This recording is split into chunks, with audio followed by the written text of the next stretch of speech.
နောက်ဆုံးစာသားလေးတစ်ချောင်းပဲရေးဝင်ရတော့မယ်ဆိုရင်ငါလေးမင်းကိုတတိယချောင်းနဲ့လောစွချောင်းပဲရေးမှာပါနောက်ဆုံးငါစကားလေးတစ်ခွန်းသာပြောခွင့်ရှိတော့တယ်ဆိုရင်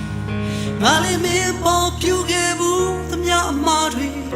ခွင့်လို့ဖို့တောင်းမှငါတကယ်ချစ်တာမယုံနဲ့ခါဘဝရဲ့နေဝင်ချိန်ထိစောင့်ကြည့်ပါ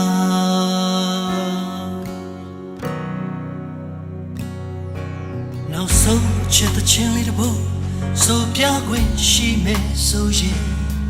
နေဟာငါရဲ့တယောက်ထဲသောပရိသတ်ဒါကိုကောင်းငေါနာလေးပါနောက်ဆုံးငါနှုတ်ဆက်ခွင့်ရမယ်လူသားတယောက်ရွေးပါဆိုရင်မင်းငါလွယ်ပြီးနှလုံးသားနဲ့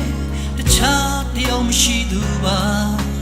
ငါတကယ်ချစ်တာမယုံနဲ့ခါ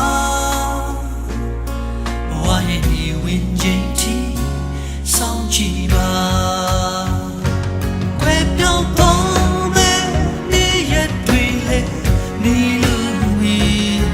ကြုံသေးတယ်ဘူးတို့ရဲ့ဒီကုန်းစတဲ့နိုင်လို့ငါတကယ်ချစ်တာမယုံနဲ့ခါ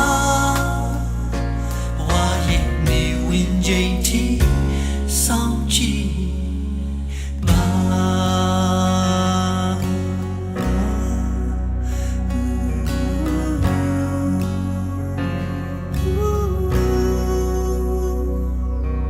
နောက်ဆုံးချစ်တဲ့ချင်းလေးတစ်ပုဒ်သာ